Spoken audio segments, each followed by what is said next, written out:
Hello good morning उदय ज्ञान infotech में आपका स्वागत है। आज हम फंडामेंटल ऑफ नर्सिंग की ये चौथी क्लास लेने जा रहे हैं, जिसमें आपको लगभग फंडामेंटल नर्सिंग में मैंने 150 क्वेश्चन बता चुका हूँ।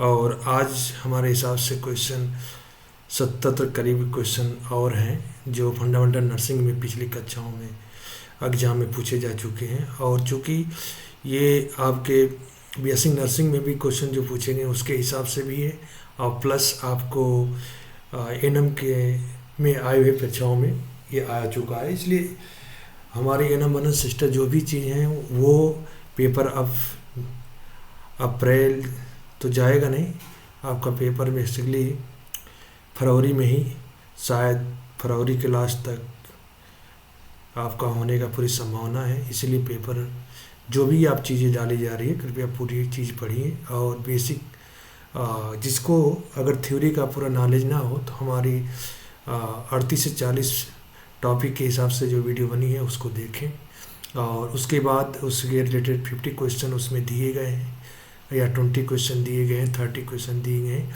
उसको बेसिकली पढ़ें। और उसके बाद आकर फंडामेंटल नर्सिंग के जो क्वेश्चन दे रहे हैं इसमें कोई थ्योरी नहीं है तो कृपया उसको पूरा का पूरा पढ़िए, और हमारे हिसाब से क्वेश्चन को आप लर्न कर जाएं तो और अच्छी बात है। ये आपके लिए रामबाण सिद्ध होने वाला है। और जो एनएम सिस्टर चैनल को पहली बार देख रहे हैं कृपया चैनल को सब्सक्राइब जरूर कर लें, क्योंकि उनके लिए ये रामबाण सिद्ध होने वाला है पेपर। जैसे क्वेश्चन इसमें लिखा है कि रक्तचाप यानी ब्लड प्रेशर लेते समय आप क्या नहीं करना चाहिए। अगर आप ब्लड प्रेशर किसी का नाप रहे हो तो उस समय कौन सी चीज़ें नहीं करनी चाहिए, उसके बारे में आपको 4 ऑप्शन दे दिए हैं। पहला है कि नग्न बाहु पर नाड़ी दाब मापी की भुजा पट्टी बांधनी चाहिए, दूरदर्शन एवं ध्वनि स्रोतों को बंद कर दें, सिरा मार्गी यानी आईवी आधान वाली भुजा से रक्त चाप लें, या उपरोक्त सभी। तो ध्यान दीजिए, कभी भी रक्तचाप लेते समय आपको सिरा मार्ग आघात आधान वाली भुजा से रक्तचाप लें, ये चीज़ें आपको नहीं करनी चाहिए। तो फर्स्ट का जो आपका थर्ड इज करेक्ट आंसर है। नेक्स्ट आपका क्वेश्चन है कि बिस्तर पर आराम के बारे में कौन सा कथन सत्य है, यानी कि जब बिस्तर पर कोई आराम करते हैं तो उसमें से कौन सा कथन आपको सत्य है, इसके बारे में बताना है। तो आपका बिस्तर पर आराम करने पर दर्द कम होता है और रोगी जल्दी ठीक हो जाता है। बिस्तर पर आराम अधिक करने पर पेशियां पतली हो जाती हैं, या आपका फर्स्ट और सेकंड दोनों सही है, या उपरोक्त में से कोई नहीं सही है। तो ध्यान दीजिएगा, बिस्तर पर आराम करने से दर्द कम होता है और रोगी जल्दी ठीक हो जाता है, और बिस्तर पर आराम अधिक करने पर पेशियां पतली हो जाती हैं। तो ये दोनों पॉइंट आपको, ये भी सही है और ये भी सही है, इसलिए आपका जो राइट है थर्ड इज करेक्ट आंसर। तो थर्ड है आपका आंसर राइट है। नेक्स्ट, ट्रेपीजे का उपयोग किया जाता है बिस्तर के धड़ को ऊंचा करने के लिए, ऊपर खिसकने या बिस्तर में करवट बदलने के लिए, भुजा को पेशियों को शक्तिशाली बनाने के लिए, और उपरोक्त सभी। तो इसमें से कौन चीज़ें किया जाता है, तो उसका जो राइट आंसर है आपको का उपयोग किया जाता है। तो इसका उपरोक्त आंसर है पहला भी सही है, दूसरा भी सही है, तीसरा भी सही है, तो इसलिए इसका आंसर राइट करेक्ट जो है आपका चौथा है। सॉरी, 1 मिनट के लिए मैं माफ़ी मांगता हूँ।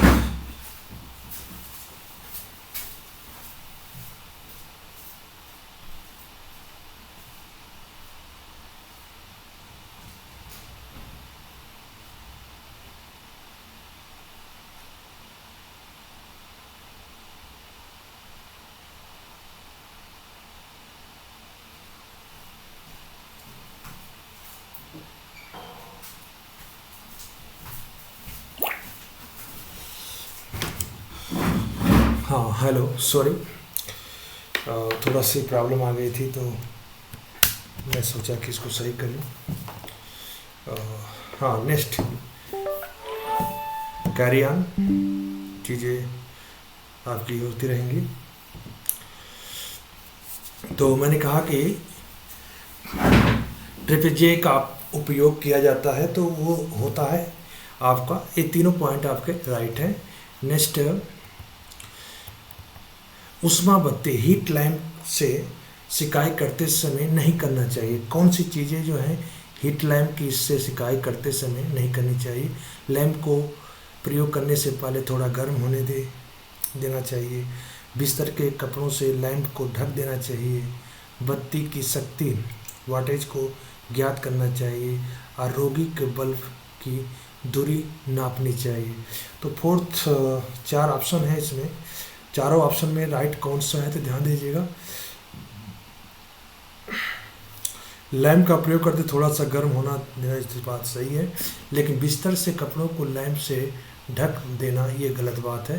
तो ये चीज़ें नहीं होनी चाहिए आपको। तो राइट आंसर क्या है आपका? Second is correct answer. Next,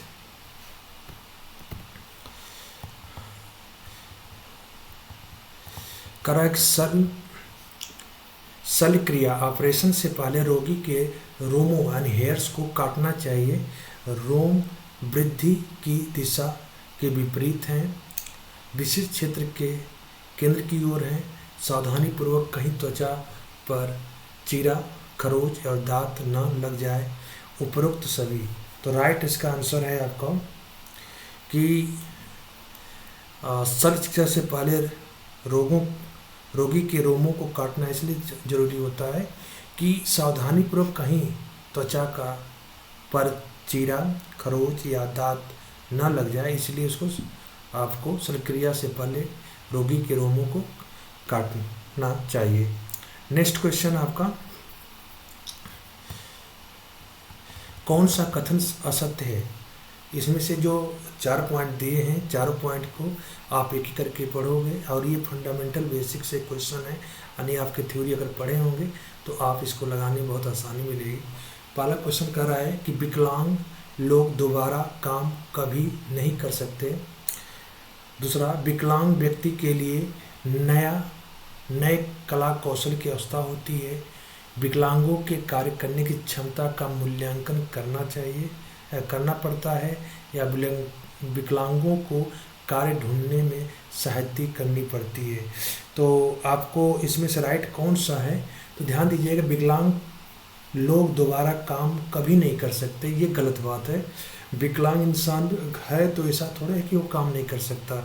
हाथ से विकलांग है तो दूसरे हाथ से काम कर सकता है, पैर से विकलांग है तभी कर सकता है। तो विकलांग लोग तो सबसे ज़्यादातर वर्ग देखा करते हैं। तो ये चीज़ पॉइंट आपको नहीं, विकलांगों के प्रति जो लिखा गया है असत्य है, ये सरासर गलत है। तो first is correct answer. Next,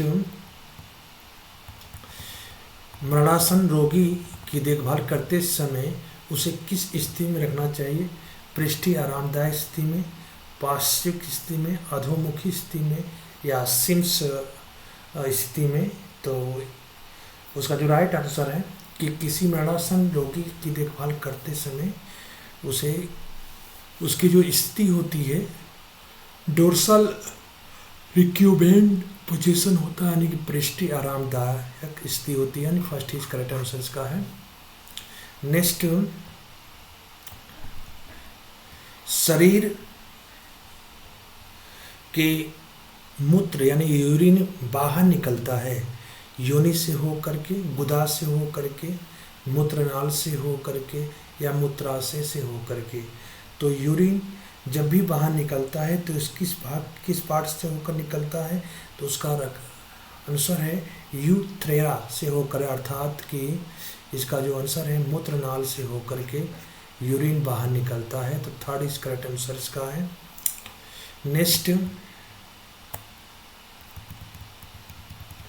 next इसका क्वेश्चन 9th, चिकित्सालय में किसी रोगी का साकी प्रवेश करना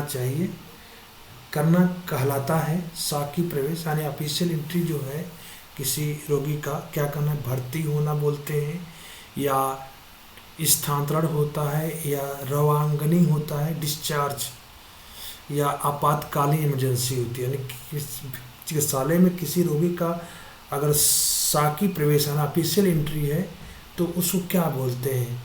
भर्ती होना यानी एडमिशन, ट्रांसफ़र, स्थानांतरण, डिस्चार्ज, रवांगनी या इमरजेंसी यानी आपातकालीन। तो क्या कहलाता है उसका लिए ध्यान दीजिएगा।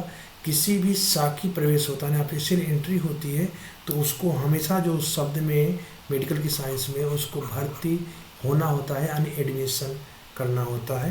अर्थात फर्स्ट इज करेक्ट आंसर।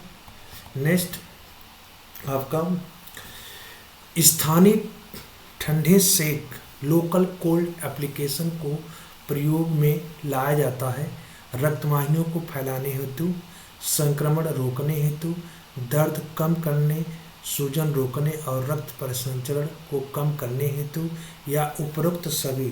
तो 10वें का जो राइट आंसर है, दर्द कम करने, सूजन रोकने और रक्त परिसंचरण को कम करने हेतु लाया जाता है। स्थानीय ठंड सेक जो होती है यानी कोल्ड, लोकल कोल्ड एप्लीकेशन जो बोला जाता है, तो उसका राइट आंसर क्या है? थर्ड इज करेक्ट आंसर इसका है। नेक्स्ट AIDS, एड्स और हेपेटाइटिस के लिए आवश्यक है श्वसन सावधानियां, विश्वस्तरीय सावधानियां, आंतरिक सावधानियां या उपरोक्त सभी। तो इस केस में ध्यान दीजिएगा, उसके लिए विश्व स्तरीय सावधानियां, यूनिवर्सल प्रिकॉशन होना चाहिए आपका, अर्थात third second is correct answer इसका है, सेकेंड इज करेक्ट आंसर है। नेक्स्ट स्पंज स्नान यानी स्पोगेंस बाथ के लिए आवश्यक होता है बच्चे के लिए साफ कपड़े, साबुन या शैम्पू के साथ बेबी लोशन, रुई की गेंदें तथा फाएँ या उपरोक्त सभी। तो इसका जो राइट आंसर ध्यान दीजिएगा, स्पंज स्नान जो होता है यानी स्पोंगे बाथ के लिए आपका जो राइट आंसर है उपरोक्त सभी, उपरोक्त सभी यानी 12 का आपका डी करेक्ट आंसर है, यानी fourth is correct answer. Next कुल्हे में कील लगे रोगी, कुल्हे में कील लगे रोगी की शल्यक्रिया वाली टांग को रखते हैं हमेशा बाहर की ओर फैला करके, हमेशा ऊपर की ओर उठा करके, हमेशा दूसरी टांग से मिला करके, या स्वस्थ टांग के ऊपर। तो इसका जो राइट आंसर ध्यान दीजिएगा, हमेशा बाहर की ओर फैला कर रखा जाता है। तो इसका फर्स्ट इज करेक्ट आंसर है। नेक्स्ट इसका अवशोषक गंधी स्नान यानी स्पोगन बाथ के लिए आवश्यक नहीं है। क्या आवश्यक नहीं है? स्नान पात्र, तापमानी स्नान तौलियाँ, 2 हाथ की तौलियाँ, कंबल पोंछने वाले कपड़े और स्वच्छ चड्ढी और डायपर जिसे कहते हैं, या सरसों का तेल। तो अवशोषक गंधी स्नान के लिए आवश्यक नहीं होता है सरसों का तेल, ये कोई जरूरी नहीं है कि इसका होना जरूरी है। तो फोर्थ इज करेक्ट आंसर इसका। नेक्स्ट रोगी के बारे में आंकड़ों को इकट्ठा करने, उसे सत्यापित करने और यथास्थान पहुंचाने की क्रिया को हम लोग उसको क्या कहते हैं? किसी रोगी का आंकड़ा को हम इकट्ठा किए, उसे सत्यापित किए और यथास्थान पहुंचाने की प्रक्रिया को हम लोग क्या कहते हैं इस केस में? तो परिचर्या निदान या नर्सिंग डायग्नोसिस बोलते हैं, परिचर्या योजना यानी कि नर्सिंग प्लानिंग बोलते हैं, परिचर्या आकलन या नर्सिंग असेसमेंट कहते हैं, या उपरोक्त सभी। तो ध्यान दीजिएगा, एक डेटा को कलेक्ट करना, डेटा को कलेक्ट करना,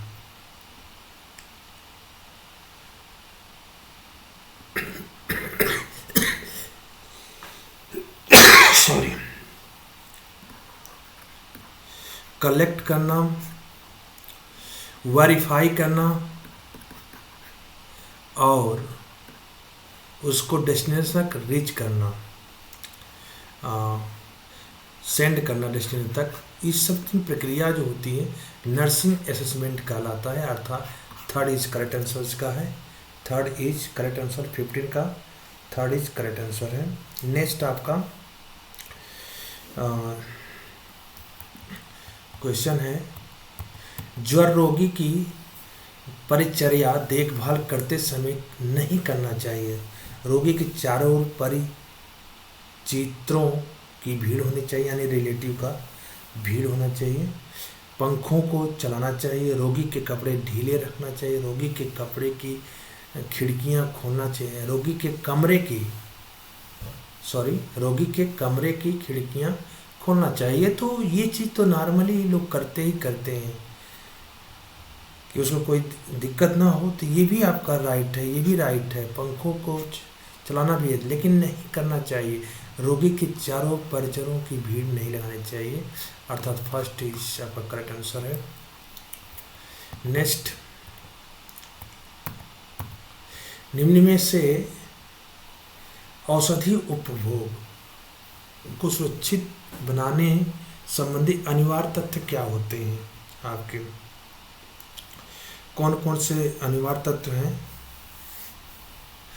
तो उचित औषधि एवं मात्रा होना चाहिए, उचित मार्ग एवं समय होना चाहिए, उचित रोगी होना चाहिए और उपयुक्त सभी। तो किसी औषधि का उपभोग यानी कि ड्रग एडमिनिस्ट्रेशन को सुरक्षित बनाने संबंधित अनिवार्य तथ्य क्या होते हैं कि उसके अंदर उचित औषधि की मात्रा होना चाहिए, उचित मार्ग एवं समय होना चाहिए और उचित रोगी होना चाहिए। इसका मतलब आपका डी इज करेक्ट आंसर है, डी इज करेक्ट आंसर है। 17 का देखिएगा, औषधि समय टाइम ऑफ मेडिसिन से संबंधित नहीं होता है। बीडी, टीडीएस, आईवी या ओडी। तो मेडिसिन से संबंधित कौन चीज़ नहीं होती है? ध्यान दीजिएगा, आईवी नहीं होता है, जिसका कहते हैं आईवी लगा दो। तो आपका इसमें जो है आईवी जो होता है टाइम ऑफ मेडिसिन से रिलेटेड नहीं हो, क्योंकि ये टाइम को बताते हैं मेडिसिन के अंदर, ये टाइम को नहीं बताते हैं। तो थर्ड इज करेक्ट आंसर इसका है। नेक्स्ट, निम्नलिखित द्वारा औषधि पत्र यानी प्रिस्क्रिप्शन में रात को सोते समय ली जाने वाली औषधि के सामने क्या लिखते हैं? अगर कोई औषधि आप लेते हैं और वो रात के सोते समय ले जाने वाली औषधि है, तो उनकी भाषा में हम लोग उसको क्या बोलते हैं? तो यही पूछ रहा है वो। तो ध्यान दीजिएगा, बीआईडी गिव्स इन डाई बोलते हैं उसको, या टीडीएस टीयर डाई समेंडम बोलते हैं, पीसी यानी पोस्ट क्लिम्बम बोलते हैं, या होरा लोमनी बोलते हैं। तो इसका जो राइट आंसर है, ध्यान दीजिएगा, फोर्थ इज करेक्ट आंसर है इसका, एचएस बोलते हैं। क्या बोलते हैं? एचएस, होरा सोमनी बोलते हैं। नेक्स्ट इसका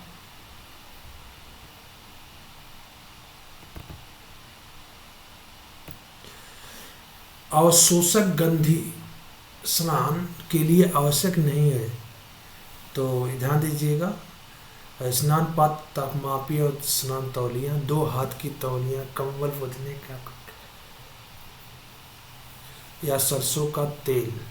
तो इसको बताए दिए हैं कि इसका राइट आंसर क्या है। Fourth is correct answer. ये क्वेश्चन 2 बार आ चुका है। नेक्स्ट, रोगी के बारे में आंकड़ों को इकट्ठा करने से सत्यापित करने के यथार्थ स्थान पहुंचाने की प्रक्रिया। ये भी क्वेश्चन आपका शायद 2 बार आ चुका है, तो उसको हम शायद बताए थे। परिचर्या आकलन बोले थे, यहाँ का थर्ड इज करेक्ट आंसर। ज्वर रोगी, हाँ देखिएगा, ज्वर रोगी की फीवर पेशेंट की परिचर्या देखभाल करते समय नहीं करना चाहिए। रोगी के चारों परिजनों की भीड़, ये भी क्वेश्चन शायद आ चुका है आपका, तो इसका तो मैं बता चुका हूँ, फर्स्ट सही है। नेक्स्ट, रोगी के औषधि उपभोग को शुद्ध बनाने संबंधित अनिवार्य तथ्य क्या होते हैं? तो आपको शायद मैंने तीनों चीज़ें राइट बताए हैं। फोर्थ इज करेक्ट आंसर इसका। औषधि समय से संबंधित नहीं है तो इसको बता चुके हैं। ये क्वेश्चन ये दो बार आ चुका है। और इसका भी राइट आंसर हमने क्या बता चुका था, फोर्थ इज करेक्ट आंसर 25 का। हाँ, यहाँ से क्वेश्चन आपका चेंज है। इस टेट आदेश वाली औषधि को देना चाहिए तत्काल, सोते समय, खाने के बाद या 2 घंटे बाद। 26 का जो राइट आंसर है ध्यान दीजिए, उसको तत्काल देना चाहिए। STAT अगर लिखा है तो उस दवा को आपको तत्काल उसको देना चाहिए। And first is correct answer है। नेक्स्ट, पचे हुए भोजन से पोषक तत्वों का अधिकतम अवशोषण होता है बड़ी आंत में, छोटी आंत में, आमाशय में या आपकी मलाशय में। तो सबसे इसका राइट आंसर है छोटी आंत में सबसे ज़्यादा अवशोषक तत्व होते हैं, यानी कि B, second is correct answer. Next, शरीर के सूत्र बनने का कार्य किया जाता है। शरीर में सूत्र यानी यूरिन फॉर्मेशन का कार्य किया जाता है आमाशय द्वारा, अग्नाशय द्वारा, यकृत द्वारा या विट्रो द्वारा, जिसे किडनी बोलते हैं। तो उसका जो राइट आंसर है किडनी द्वारा अर्थात आमाशय द्वारा। तो सॉरी, 4 इज करेक्ट आंसर इसका है। नेक्स्ट,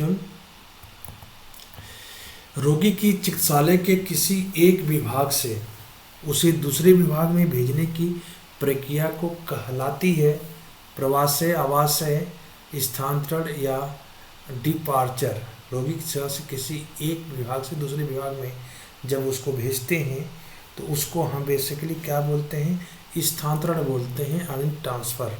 क्या बोलते हैं, ट्रांसफ़र। तो आपका थर्ड इज करेक्ट आंसर है। नेक्स्ट,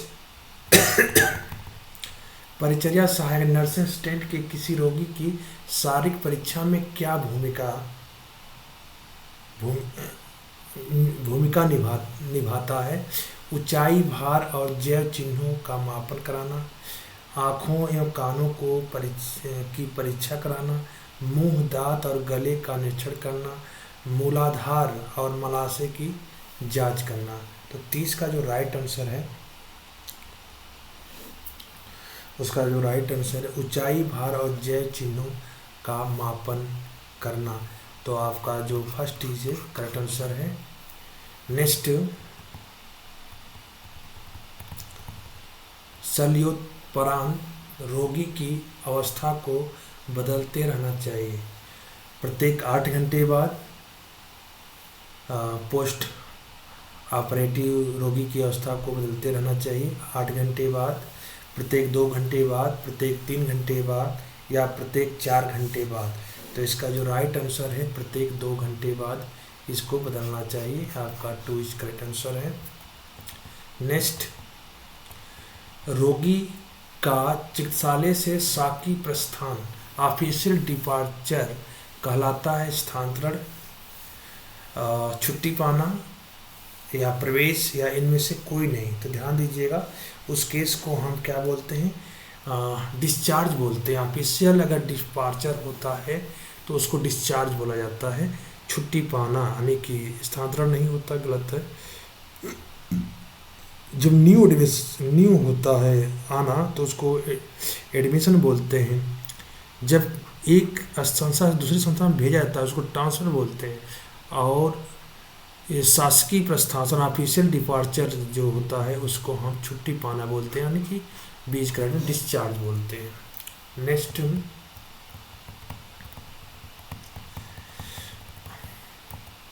आघात को निम्न में से किस दूसरे नाम से जाना जाता है? सदमा या लू लगना या प्रमस्तिष्क वाहिनी दुर्घटना, यानी कि सेरेब्रोवैस्कुलर एक्सीडेंट बोलते हैं, या इनमें से कोई नहीं। तो 33 का जो राइट आंसर है उसको हम न सदमा बोलते हैं न लू लगना बोलते हैं, इनमें से कोई तो सही हो ही नहीं सकता। तो थर्ड इस करेक्ट आंसर है प्रमस्तिष्क वाहिनी दुर्घटना, अनिसेरी ब्रोवैकुलर एक्सीडेंट बोलते हैं, यानी कि third is correct answer. Next, कौन सा चिन्ह मधुमेह डायबिटीज मेलिटस रोग का नहीं है? अत्यधिक मूत्र निर्माण, बजट बढ़ना, भूख लगना या प्यास अधिक लगना। तो 34 का राइट आंसर है, 34 का जो राइट आंसर है बजट बढ़ना। तो कौन सा चिन्ह मधुमेह रोग का नहीं है? तो ध्यान दीजिएगा यही नहीं है, और चीज़ें तो पॉसिबल होती है मधुरोग में। नेक्स्ट, निम्नलिखित में से कौन सा सामान रोगी के बिस्तर का होता है? बेड स्प्रेड एवं तकिए की खोल, स्नान करने और हाथ साफ करने की तौलियाँ, कपड़े घुले कपड़े, उपरोक्त सभी। तो 35 का जो राइट आंसर है उपरोक्त सभी होना चाहिए, यानी कि fourth is correct answer. Next, निम्नलिखित में कौन सा बिस्तर चिकित्सालय उपयोग का होता है? शल्य चिकित्सा, बंद बिस्तर, फर्स्ट और दोनों सही है या इनमें से कोई नहीं? तो ध्यान दीजिएगा इसमें से शल्य चिकित्सा सर्जरी बेड जो होता है चिकित्सक उपयोग का होता है, तो आपका first is correct answer. Next, शरीर से पानी यानी द्रव का ह्रास होना। अगर शरीर से पानी या द्रव का ह्रास होता है तो उसको हम क्या कहते हैं? मूत्र और मल द्वारा, त्वचा और फेफड़ों द्वारा, उल्टी द्वारा, इन सभी के द्वारा। तो राइट आंसर होता है मल और मूत्र द्वारा भी होता है, त्वचा और फेफड़ों द्वारा भी ह्रास होता है, और उल्टी द्वारा भी ह्रास होता है। तो 37 का आपका राइट है, फोर्थ इज करेक्ट आंसर। ये सभी करेक्ट हैं पॉइंट। नेक्स्ट, निम्नलिखित कौन सा आवासीय विकल्प बूढ़े लोगों को स्वतंत्रता पूर्वक जीवन व्यतीत नहीं करने देता है? बहुमंजिल आवास, आवासीय आरामगृह, वरिष्ठ नागरिक आवास, एक परिचायिका सुविधा। एक परिचायिका सुविधा। तो उसका जो राइट आंसर है कि कौन सा आवासीय विकल्प बूढ़े लोगों को स्वतंत्रतापूर्वक जीवन नहीं करने देता है, वो उसको कहते हैं एक परिचायिका सुविधा।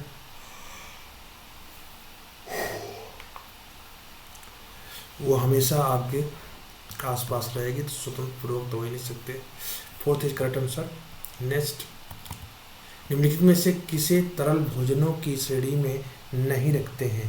तरल भोजनों की श्रेणी में नहीं रखते हैं मक्खन, चटनी और पिघला पनीर, कॉफ़ी, चाय, रस, मृदु पेय, आइसक्रीम, शरबत, कस्टर्ड एंड पुडिंग, जेली, पॉप्सिकली,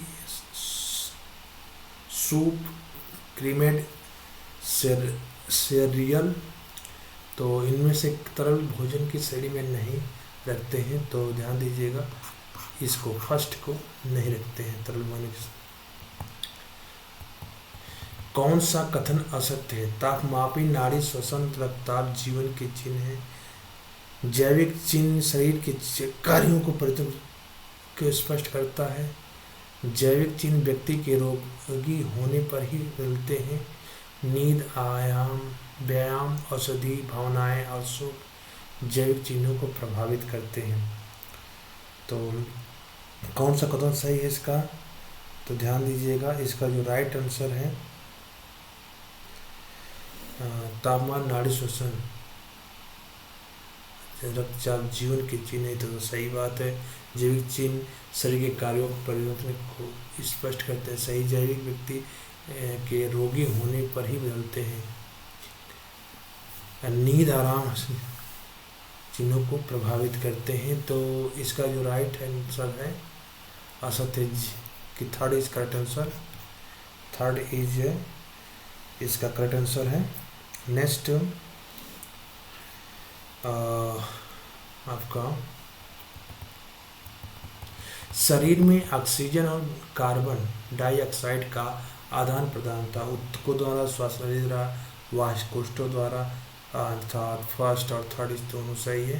तो ध्यान दीजिए 41 का जो राइट आंसर है वो फोर्थ है, क्योंकि ऊतकों द्वारा भी ऑक्सीजन और कार्बन डाइऑक्साइड का आदान प्रदान और बाह्य कोष्ठों द्वारा होता है। तो fourth is correct answer, fourth is correct answer.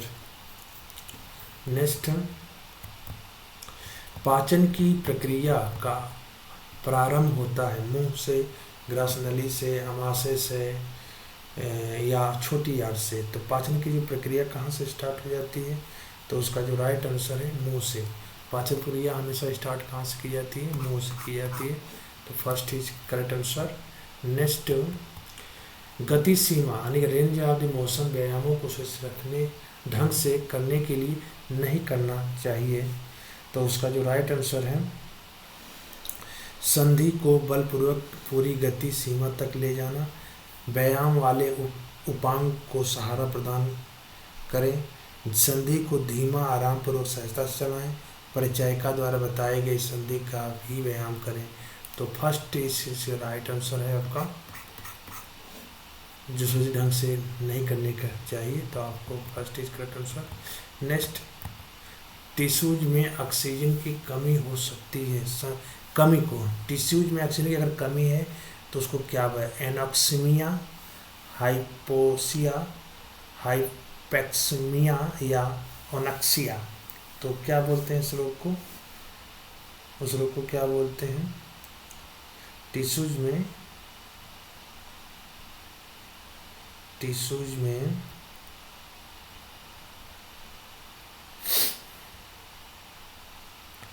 आपका राइट आंसर क्या है इसमें? 44, टिश्यूज में ऑक्सीजन की कमी को कहते हैं कौन सा रोग है? इसको क्या बोलते हैं? इस चीज को टिश्यूज में ऑक्सीजन के रोग को क्या बोलते हैं?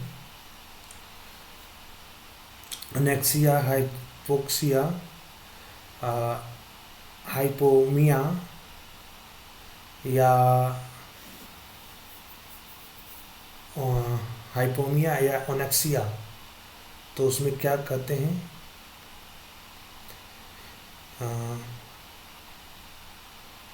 उसका जो राइट आंसर है क्या है उसका थोड़ा सा बताइए। तो इसमें राइट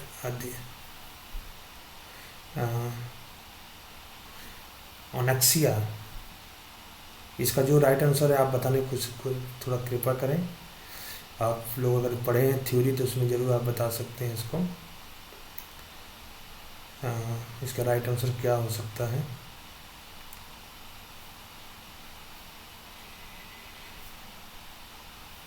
इसका राइट आंसर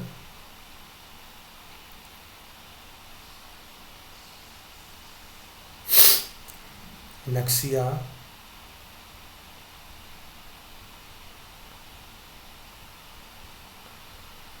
तो इसका राइट आंसर है आपका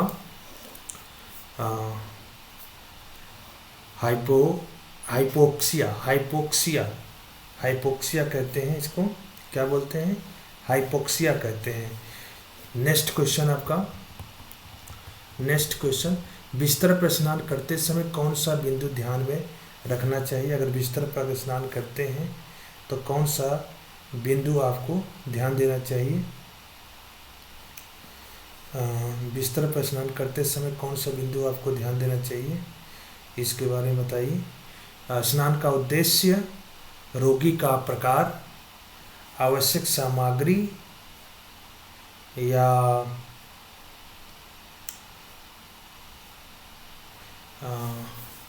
आवश्यक सामग्री, उपरोक्त सभी। तो बिस्तर पर स्नान करते समय कौन सा बिंदु ध्यान देना चाहिए? तो इसका जो राइट आंसर है आपका फोर्थ इज करेक्ट आंसर है। इसका थोड़ा सा फोर्थ इज करेक्ट आंसर। स्नान का उद्देश्य क्या है, रोगी का प्रकार क्या है और आवश्यक सामग्री क्या है। तो आपका ये fourth is correct answer. Next question आपका,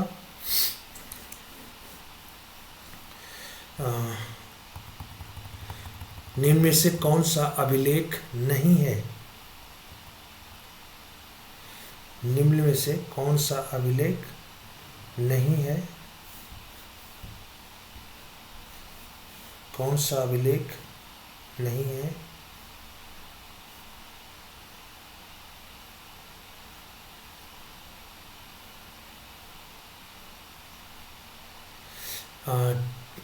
CTR का रेखा चित्र, सहमति पत्र, या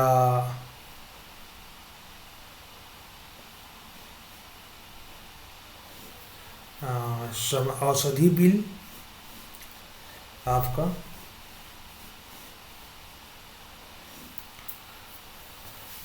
तो औषधि बिल, और इसके बाद आपका उपरोक्त सभी सही था इसमें, तो इसमें कौन सा सही नहीं है? सहमति पत्र, औषधि बिल, औषधि पत्र, कौन सा अभिलेख रिकॉर्ड नहीं होता है तो उनके पास, तो 46 का जो राइट आंसर है उनके पास सहमति पत्र यानी कॉन्सेंट फॉर्म नहीं होता है, सहमति पत्र, तो second is correct answer. Next,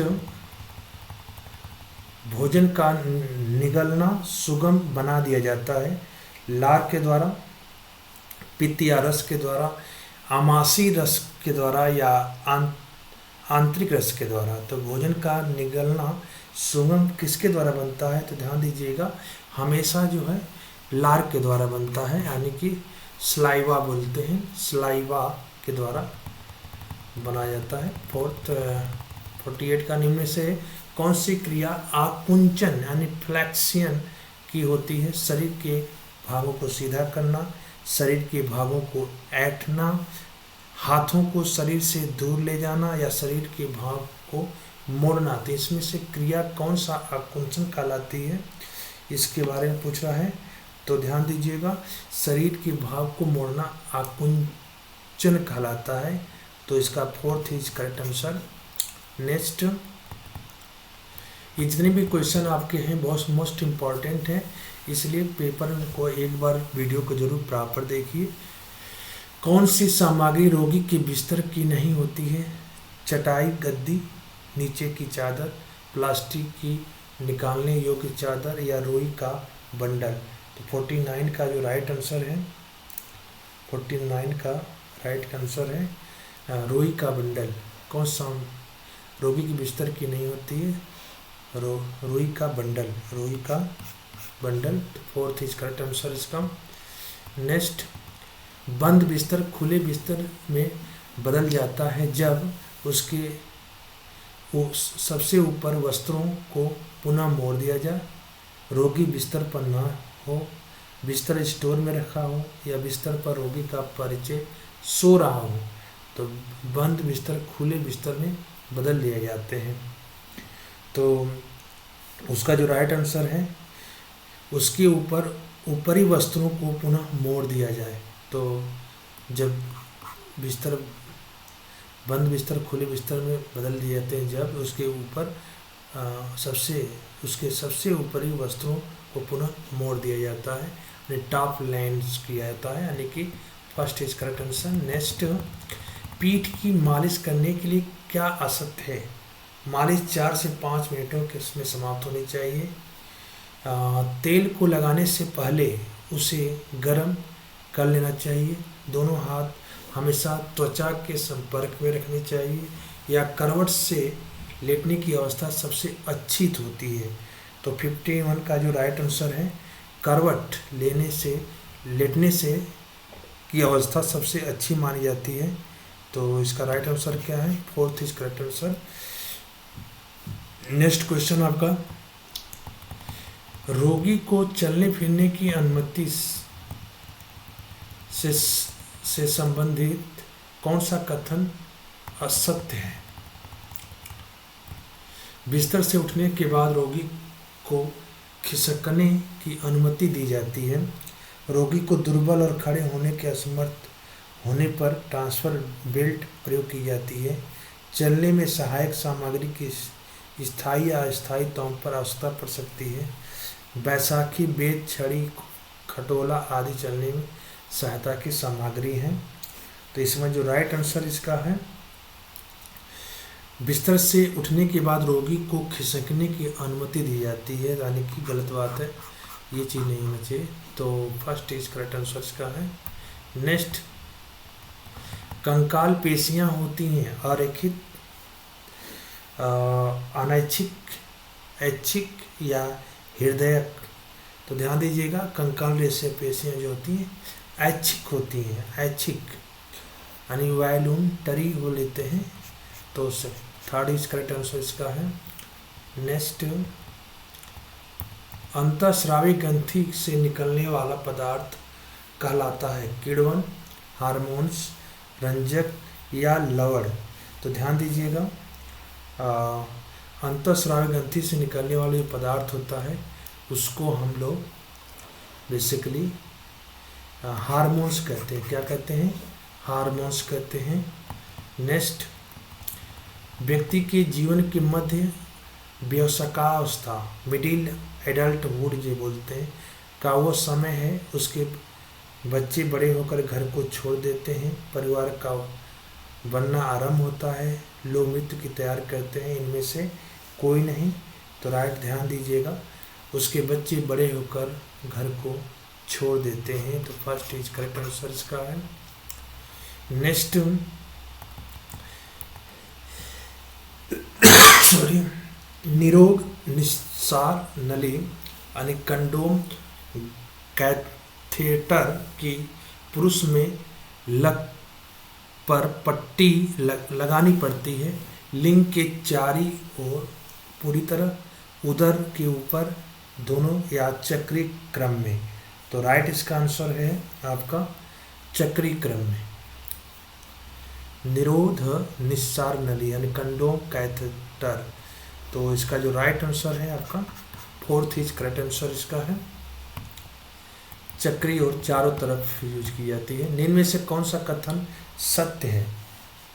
निम्न में से कौन सा कथन सत्य? व्यक्ति को रोजाना जी जाना चाहिए। मल प्राय करड़े में ही ढीला और बंधा हुआ होता है।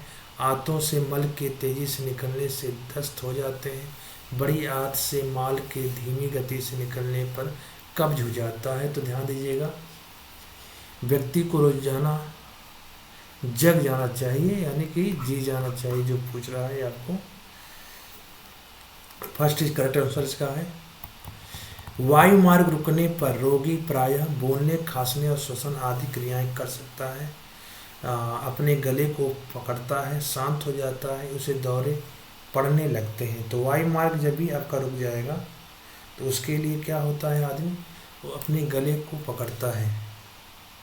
अगर वायु मार्ग रुक गया है तो उसको गले को दिक्कत होती है, तो गले को पकड़ लेता है। सेकेंड सही है आपका। परिचर्या देखभाल योजना नर्सिंग केयर प्लान होती है। रोगी की सहायता परिचारिका द्वारा अपनाई जाने वाली पूर्व निर्धारित आवश्यक क्रियाएं, काय चिकित्सक द्वारा लिखित योजना, सभी रोगियों के समान कार्य और उपरोक्त सभी। 59 का जो राइट आंसर है वो है आपका रोगी की सहायतार्थ परिचारिका द्वारा अपनाई जाने वाली पूर्व निर्धारित आवश्यक क्रियाएं। तो इसका फर्स्ट इज करेक्ट आंसर है। नेक्स्ट, पेशियां हड्डियों से जुड़ी होती हैं, संवर्णी द्वारा, पर्युदया द्वारा, कंडरा द्वारा या उपास्थियों द्वारा। तो पेशियां किससे जुड़ी होती हैं आपकी? तो 60 की राइट आंसर है आपका पेशियां हमेशा कंडरा द्वारा जुड़ी, कंडरा टेंडन्स। तो आपका राइट आंसर है third is correct answer. Next, मस्तिष्क का मुख्य भाग नहीं होता है। प्रमस्तिष्क, पांस, मस्तिष्क तना या अनुमस्तिष्क प्रमुख भाग नहीं होता है। तो ध्यान दीजिएगा, पांस जो होता है मस्तिष्क का प्रमुख भाग नहीं होता है। प्रमस्तिष्क भी होता है, मस्तिष्क तना भी होता है या अनुमस्तिष्क भी होता है, लेकिन पांस नहीं होता है। Second is correct answer. हृदय का कौन सा भाग रक्त को पूरी शरीर को भेजता है? बायां दल निलय, दायां अदिल या बायां अदिल या दायां निलय। तो इसका जो राइट आंसर है ध्यान दीजिएगा, उसको बायां निलय यानी लेफ्ट वेंट्रिकल बोलते हैं, अर्थात आपका first is correct answer. Next, निष्क्रिय गति सीमा व्यायामों को किया जाता है रोगी द्वारा स्वयं, स्वास्थ्य दल के सदस्य द्वारा। फर्स्ट सेकंड दोनों सही है या इनमें से कोई नहीं सही है? तो राइट आंसर का इसका आंसर है रोगी द्वारा और स्वास्थ्य दल के सदस्य द्वारा भी किया जाता है। तो इसका जो राइट आंसर है थर्ड इज करेक्ट आंसर है, फर्स्ट सेकंड दोनों है। नेक्स्ट, एक्वामेटिक स्पैड के बारे में कौन सा कथन गलत है? एक्वापैटिक स्पैड एक शुष्क ऊष्मा देने का साधन है। इसे प्रायः 105 डिग्री फ़ारेनहाइट ताप पर रखते हैं। या सुइयाँ एक्वामेटिक पैड को यथास्थान बनाए रखती हैं। या बिजली से सुरक्षा के समाधान प्रयोग करने चाहिए। 64 का जो राइट आंसर है वो है आपको सुइयाँ एक्वामेटिक पैड को यथास्थान बनाए रखती हैं। तो आपका राइट आंसर क्या होगा? Third is correct answer. Next, अस्थि सुमिरता के रोगी में सबसे अधिक भय होता है अस्थि भंग का, अंग भंग का, हड्डी मुड़ने का या उपरोक्त में से कोई नहीं। तो 65 का जो राइट आंसर है, 65 का राइट आंसर है अस्थि भंग का, फ्रैक्चर्स जिसे कहते हैं। तो first is correct answer. Next, मुंह की सफाई के लिए हाइड्रोजन पेरोक्साइड की मात्रा का अनुपात होता है। हाइड्रोजन पेरोक्साइड आपको बोलते हैं H2O2 को हाइड्रोजन पेरोक्साइड बोलते हैं।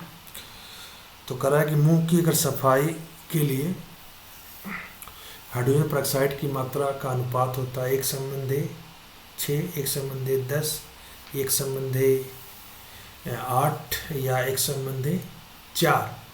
तो 66 का जो राइट आंसर है 1:4 की जो बात कर रहा है। तो ध्यान दीजिएगा हाइड्रोजन पेरोक्साइड है H2O2। तो 1 क्या होता है? 4 होता है उसका, 1:4 होता है, अर्थात फोर्थ इज करेक्ट आंसर। रक्तचाप निम्न में से मापा जाता है स्टेथोस्कोप द्वारा, स्फिगोनोमीटर द्वारा, या फेटोस्कोप द्वारा, या कैलियोडोस्कोप द्वारा। तो इसका जो राइट आंसर है उसको कहते हैं स्फिगोनोमैनोमीटर, अर्थात सेकंड द्वारा। सेकंड जो है उसका होता है रक्तचाप निम्न में से नापा जाता है। नेक्स्ट, एनीमिया दिया जाता है, एनीमा दिया जाता है सबसाइन पोजीशन में, या लिथोटोमी पोजीशन में, या लेफ्ट लेटरल पोजीशन में, या प्रोने पोजीशन में। तो 68 का जो राइट आंसर है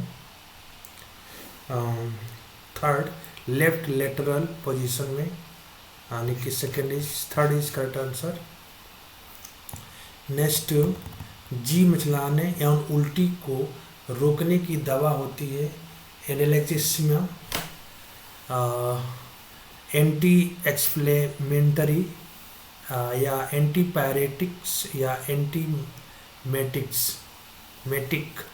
तो जी मचलाने उल्टी करने को रोकने की जो दवा होती है उसको हम लोग एंटी इमेटिक बोलते हैं, इमेटिक। तो फोर्थ इज करेक्ट आंसर। जी मचलाने की जो दवा उल्टी को रोकने के लिए होता है।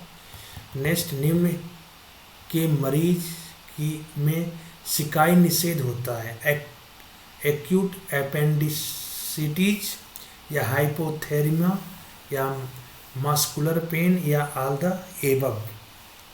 तो इस किस में होता है? ध्यान दीजिएगा, एक्यूट अपेंडिसिटीज में मरीज को शिकाई निषेध होती है, नहीं करनी चाहिए, यानी फर्स्ट इज करेक्ट आंसर। कठिन यानी डिफिकल्ट, दर्दमय यानी पेनफुल का बलपूर्वक होने वाली श्वसन क्रिया यानी ब्रीथिंग को कहते हैं। श्वसन क्षिप्रा, दुःश्वसन या अश्वसन या श्वसन मंदता क्या कहते हैं? तो उसका जो राइट आंसर है आपका दूसरा दुःश्वसन बोलते हैं, डिस्पोनोसिया।